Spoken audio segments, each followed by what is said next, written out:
ಶ್ರೀ ಗುರುಭ್ಯೋ ನಮಃ. ಸರ್ವಮಂಗಳಮಂಗಲ್ಯೆ ಶಿರೇ ಸರ್ವಾರ್ಥ ಸಾರಿಕೆ ಶರಣ್ಯ ತ್ರ್ಯಂಬಕೆ ಗೌರಿ ನಾರಾಯಣ ನಮಸ್ತವ ನಮೋ ಹನುಮತೆ ರುದ್ರಾವತಾರ ಸರ್ವಚತುರ್ ಸಂಹಾರನಾಯ ಸರ್ವರೋಗಹರಾಯ ಸರ್ವವಶೀಕರಣಾಯ ರಾಮದೂತಾಯ ನಮೋ ನಮಃ. ಇಲ್ಲಿ ವಿಶೇಷ ಈ ಇಷ್ಟಾರ್ಥ ಈರಭಯ ಆಂಜನೇಯ ಸ್ವಾಮಿ ನೆನೆಸಿರೋದು ಬಂದು ಇಲ್ಲಿ ಎಲ್ಲ ಕಾರ್ಯಗಳಿಗೆ ಇಷ್ಟಾರ್ಥ ಈರಭಯ ಆಂಜನೇಯ ಸ್ವಾಮಿನ ಆರಾಧನೆ ಮಾಡೋದ್ರಿಂದ ಅವ್ರಿಗೆ ಏನೇ ಕೋರಿಕೆಗಳಿದ್ರು ಏನೇ ಸಮಸ್ಯೆಗಳಿದ್ರು ಬಂದರೂ ಆಂಜನೇಯ ಸ್ವಾಮಿ ದೇವಸ್ಥಾನದಲ್ಲಿ ಪ್ರತಿ ಶನಿವಾರ ವಿಶೇಷವಾಗಿ ಪೂಜೆಗಳು ಮುಂದುವರಿತಾ ಪ್ರತಿ ಶನಿವಾರ ದೀಪಗಳು ಹಚ್ಚೋದಾಗಲಿ, ಹಾಗೆ ಭಗವಂತನಿಗೆ ಅಲಂಕಾರ ಮಾಡಿಸೋದಾಗಲಿ, ಅವ್ರಿಗೆ ಏನಾದ್ರು ಕೋರಿಕೆ ಮಾಡ್ಕೊಂಡಿದ್ರೆ ಬೆಳಗ್ಗೆ ಹಚ್ಚಿಂದ ದೀಪ ಹಚ್ಚೋದಾಗಲಿ, ಬೂದುಗುಂಬಳಕಾಯಿಂದ ದೀಪ ಹಚ್ಚೋದಾಗಲಿ, ನಿಂಬೆಹಣ್ಣಿಂದ ದೀಪ ಹಚ್ಚೋದಾಗಲಿ, ಅಥವಾ ಬಾಳೆಹಣ್ಣಿನಿಂದ ತುಪ್ಪ ಹಾಕಿ ದೀಪ ಹಚ್ಚೋದ್ರಿಂದಾಗಲಿ, ಹಾಗೂ ವಡೆ ಕೊಯ್ಸಿ ದೇವರಿಗೆ ಹಾರ ಮಾಡಿ ದೇವರಿಗೆ ಅರ್ಪಣೆ ಮಾಡೋದ್ರಿಂದ ಅವ್ರಿಗೆಲ್ಲ ಇಷ್ಟಾರ್ಥ ಈರಭಯ ಆಂಜನೇಯ ಸ್ವಾಮಿ ಆಗಿ ನೆಲೆಸಿರೋದ್ರಿಂದ ಈ ಎಲ್ಲ ಬರುವಂಥ ಭಕ್ತಾದಿಗಳಿಗೆ ಇಷ್ಟಾರ್ಥ ಈರಭಯ ಹೇಗೆ ನೆಲೆಸಿದೆ ಅಂದರೆ, ಇಷ್ಟಾರ್ಥ ಈರಭಯ ಆಂಜನೇಯ ಸ್ವಾಮಿ ಅನ್ನೋದೇ ಒಂದು ಪವರ್ಫುಲ್ ಆಗಿ ಒಂದು ಶಕ್ತಿ ದೇವತಾಗಿ ನೆಲೆಸಿದ್ದಾರೆ ಇಲ್ಲಿ. ಹಾಗೆ ಇದ್ರ ಜೊತೆಯಲ್ಲೇ ಬಂದು ಕುಬೇರ ಸ್ವಾಮಿ ಕೂಡ ಇದ್ದಾರೆ. ಹಣಕಾಸಲ್ಲಿ ಸಮಸ್ಯೆ ಇದ್ದರೆ, ಏನೇ ಸಮಸ್ಯೆಗಳಿಗೆ ಬರ್ತಾಯಿದ್ರು ಕೂಡ, ಹಣಕಾಸು ತೊಂದರೆಗಳಿದ್ರೆ, ಏನೇ ಸಮಸ್ಯೆಗಳಾಗ್ತಾಯಿದ್ರು ಪದೇ ಪದೇ ನಮ್ಗೆ ಹಣಕಾಸಲ್ಲಿ ಅನುಕೂಲ ಆಗ್ತಾಯಿಲ್ಲ, ಎಲ್ಲ ಸಮಸ್ಯೆಗಳು ಬರ್ತಾಯಿದ್ರೆ ಕುಬೇರ ಸ್ವಾಮಿ ಈ ಇಷ್ಟಾರ್ಥ ಈರಭಯ ಆಂಜನೇಯ ಸ್ವಾಮಿ ದೇವಸ್ಥಾನದಲ್ಲಿ ನೆಲೆಸಿದ್ದಾರೆ. ಆ ಕುಬೇರ ಸ್ವಾಮಿಗೆ ಬಂದು ಅಭಿಷೇಕ ಅಲಂಕಾರ ತಮ್ಮ ಎಲ್ಲ ಶಕ್ತಿಗಳನ್ನು ಅಲಂಕಾರಕ್ಕೆ ಹಾಗೂ ಪೂಜೆಗಳಿಗಾಗಿ ನೆರವೇರಿಸಿಕೊಟ್ರೆ ನಿಮ್ಗೆ ಈ ಇಷ್ಟಾರ್ಥಗಳನ್ನು ನಿಮ್ಗೆ ಖಂಡಿತವಾಗಿ ಹಣಕಾಸು ಸಮಸ್ಯೆಗಳೇನಿದ್ರು ತೊಂದರೆಗಳಿದ್ರು ಬೇಗ ನೆರವೇರಿಸಿಕೊಡ್ತದೆ.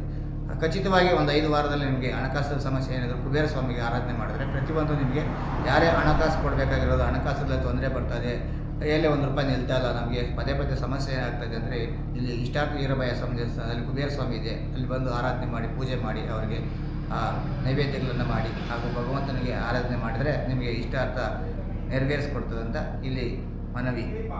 ಇಲ್ಲಿ ಪವರ್ಫುಲ್ಲಾಗಿ ಇಲ್ಲಿ ಇಷ್ಟಾರ್ಥ ಈರಭಯ ಆಂಜನೇಯ ಸ್ವಾಮಿ ದೇವಸ್ಥಾನದಲ್ಲಿ ಈಗ ಈ ವರ್ಷ ಪ್ರತಿ ವರ್ಷವೇ ಶ್ರೀರಾಮನವಮಿ ನಾವು ಆಚರಣೆ ಮಾಡ್ಕೊಂಡು ಬರ್ತಾ ಇದ್ದೀವಿ.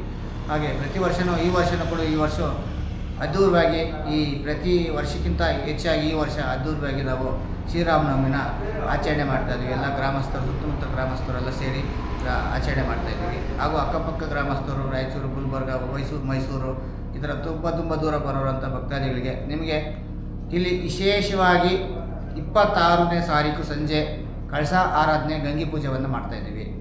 ಗಂಗೆ ಪೂಜೆ ಮಾಡಿ, ಕಂಕಣ ಪೂಜೆ ಮಾಡಿ, ರಾತ್ರಿಗೆ ಹೋಮ ಹವನಗಳನ್ನು ಮಾಡಿ ನಿಮಗೆ ಕಂಕಣವನ್ನು ಕಟ್ತೀವಿ. ಕಂಕಣ ಕಟ್ಸ್ಕೊಬೇಕಂತಿದ್ದಾರೆ, ಯಾರನ್ನ ಮದುವೆ ಆಗ್ತಾಯಿಲ್ಲ, ನಮಗೆ ಪದೇ ಸಮಸ್ಯೆಗಳು ಬರ್ತಾಯಿದೆ ಅಂದರೆ ಬಂದು ಕಂಕಣವನ್ನು ಕಟ್ಸ್ಕೊಂಡು ಹೋಮಕ್ಕೆ ಆವರಣ ಆಗಿ.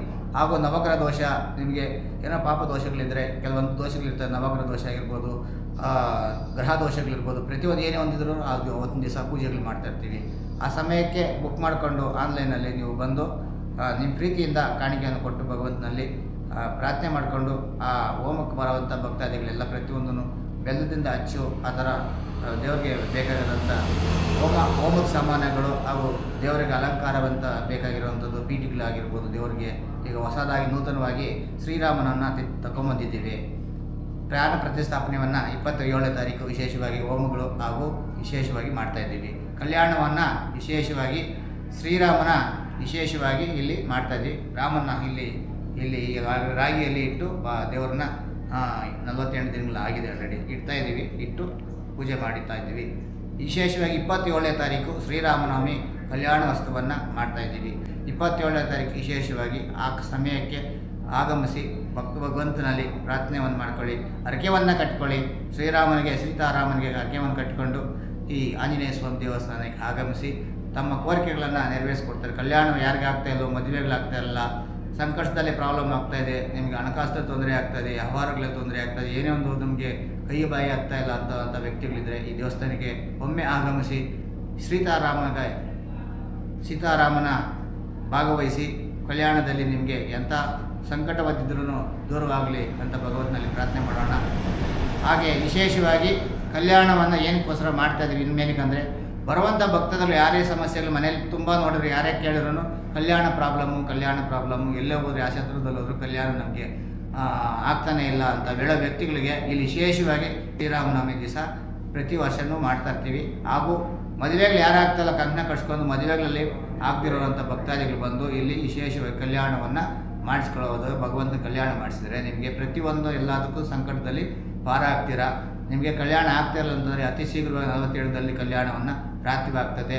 ಇಲ್ಲಿ ಅತಿ ಶೀಘ್ರವಾಗಿ ನೀವು ಶ್ರೀರಾಮನ ಆರಾಧನೆ ಮಾಡೋದಕ್ಕಾಗಿ ಎಲ್ಲ ಭಕ್ತಾದಿಗಳು ಆಗಮಿಸಿ ಎಲ್ಲ ಗ್ರಾಮಸ್ಥರು ಹಾಗೂ ಸುತ್ತಮುತ್ತ ಗ್ರಾಮಸ್ಥರು, ಅಕ್ಕಪಕ್ಕ ಗ್ರಾಮಸ್ಥರು ಹಾಗೂ ಮೈಸೂರು, ಬೆಂಗಳೂರು, ರಾಯಚೂರು, ಗುಲ್ಬರ್ಗ, ಹಾಸನ ಎಲ್ಲ ಕಡೆ ತುಂಬ ಕಡೆಯಿಂದ ದೂರದಿಂದ ಆನ್ಲೈನಲ್ಲಿ ನೋಡೋಂಥ ಭಕ್ತಾದಿಗಳು ಚಾನಲ್ ನೋಡಿಕೊಂಡು ಫೋನ್ ಮಾಡ್ಕೊಂಡು ಬುಕ್ ಮಾಡಿಕೊಂಡು ಅತಿ ಶೀಘ್ರವಾಗಿ ಬರುವಂಥ ಭಕ್ತಾದಿಗಳು ದೇವಸ್ಥಾನ ಅಭಿವೃದ್ಧಿಗಾಗಿ ಏನಾದರೂ ಮಾಡಿಸೋದಂಥ ಅನುಕೂಲ ಇದ್ದರೆ ಭಗವಂತನಿಗೆ ಹಾಗೂ ದೇವಸ್ಥಾನ ಅಭಿವೃದ್ಧಿಗೋಸ್ಕರಾಗಿ ಚೆನ್ನಾಗಿ ಕೆಲಸಗಳಿದೆ. ಇಲ್ಲಿ ಇನ್ನೂ ಶೆಡ್ ಹಾಕೋದಿದೆ, ದೇವಸ್ಥಾನ ಅಭಿವೃದ್ಧಿ ಮಾಡೋದಿದೆ, ದೇವರುಗಳು ಪ್ರಾಣ ಪ್ರತಿಷ್ಠಾಪನೆ ಮಾಡಿಸೋದಿದೆ, ಪೀಠಿಗಳು ಮಾಡಿಸೋದಿದೆ, ದೇವರ ಆಭರಣಗಳು ಮಾಡಿಸೋದಿದೆ, ಕೆಲವೊಂದು ಈ ಥರ ವಿಚಾರಗಳಿದೆ. ನಿಮ್ಗೆ ಮನಸ್ಸಲ್ಲಿ ಏನಾದರೂ ಮಾಡಿಸ್ಬೇಕಂತ ಯಾರಿಗಾನ ಅನುಕೂಲ ಇದ್ದರೆ ಬಂದು ದೇವಸ್ಥಾನದಲ್ಲಿ ಮಾತಾಡಿಬಿಟ್ಟು ನೀವು ಅದನ್ನು ದೇವಸ್ಥಾನಕ್ಕೆ ಕಿರೀಟ ಆಗಿರ್ಬೋದು, ಆಭರಣಗಳೆಲ್ಲ ಪ್ರತಿಯೊಂದನ್ನು ಮಾಡಿಸೋದಿದೆ.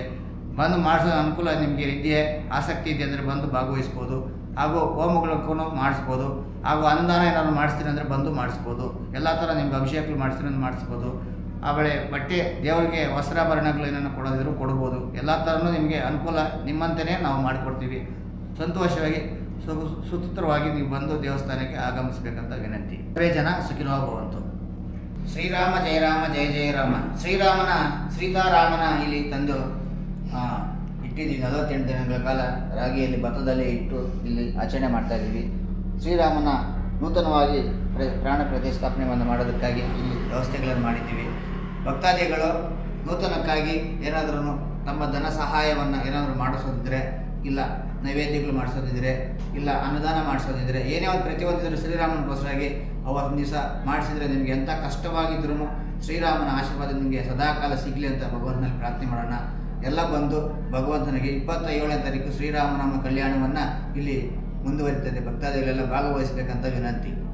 ಹೋಮ ಹವನಗಳಲ್ಲಿ ಭಾಗವಹಿಸಬೇಕು 27ನೇ ತಾರೀಕು ಅಂದರೆ ಯಾವ ಥರ ಭಾಗವಹಿಸಬೇಕು ಗುರುಗಳೇ? ಭಕ್ತಾದಿಗಳು ಹೋಮ ಹವನಗಳಲ್ಲಿ ಭಾಗವಹಿಸಬೇಕಂದ್ರೆ ಅವ್ರಿಗೆ ಎಲ್ಲ ಥರ ಹೋಮಗಳು ಮಾಡ್ತಾ ಇರ್ತೀವಿ. ಪ್ರತಿಯೊಂದೂ ಅವ್ರಿಗೇನು ಸಮಸ್ಯೆ ಇದೆ ನೋಡ್ಕೊತೀವಿ. ಫಸ್ಟು ಬಂದು ಚೆಕ್ ಮಾಡಿಸ್ಕೊಳ್ಳಿ. ಬಂದು ಚೆಕ್ ಮಾಡಿಸ್ಕೊಂಡು ನಿಮ್ಗೇನು ಸಮಸ್ಯೆ ಆಗ್ತದೆ, ಏನು ತೊಂದರೆಗಳಿದೆ, ಯಾವುದ್ರಲ್ಲಿ ಏನು ತೊಂದರೆ ಬರ್ತದೆ ಚೆಕ್ ಮಾಡಿಸ್ಕೊಂಡು ನಿಮ್ಗೆ ಅಂಥ ದಿವಸದಲ್ಲಿ ಆ ಡೇಟ್ ಕೊಡ್ತೀವಿ. ಆ ಡೇಟಲ್ಲಿ ಬಂದು ಬುಕ್ ಮಾಡ್ಕೊಂಡು ಬಂದು ದೇವಸ್ಥಾನಕ್ಕೆ ಆಭರಣದಲ್ಲಿ ಬಂದು ಹೋಮಕ್ಕೆ ಕೂತ್ಕೊಳ್ಳೋಂಥ ವ್ಯವಸ್ಥೆಗಳಿರ್ತವೆ. ಬರುವಂಥ ಭಕ್ತಾದಿಗಳು ಯಾರನ್ನು ಬರೋದಿದ್ರೆ 1-2 ಜೊತೆ ಬಟ್ಟೆಯನ್ನು ತೆಗೆದುಕೊಂಡು ಬನ್ನಿ. ನಿಮಗೇನೋ ಸಮಸ್ಯೆಗಳಿದ್ರು ನೋಡಿ ಚೆಕ್ ಮಾಡಿ ಹೇಳಿ. ಅದು ಅವತ್ತು ದಿವಸ ತೀರ್ಥ ಸ್ನಾನಗಳು ಕೆಲವೊಂದು ಇರ್ತವೆ, ಮಾಡಿಸೋದ್ರೆ ಮಾಡಿಸ್ಕೊಡ್ತೀವಿ. ಅದರಲ್ಲಿ ತೀರ್ಥ ಸ್ನಾನ ಯಾರೇ ಮಾಡಿಸ್ಕೊಂಡ್ರು ಫ್ರೀ ಟೋಕನ್ ಇರ್ತದೆ, ಏನು ತೊಂದರೆ ಇರಲ್ಲ. ಎಲ್ಲ ಆರಾಮಿಗೆ ಬಂದು ಮಾಡಿಸ್ಕೊಬೋದು. ಈ ದೇವಸ್ಥಾನ ಅಡ್ರೆಸ್ ಹೇಳಿ. ಇದು ಸೊಕ್ಕಸಂದ್ರ ಗ್ರಾಮ, ಉಸ್ಕೂರು ಗ್ರಾಮ ಪಂಚಾಯತಿ ಬರುತ್ತದೆ.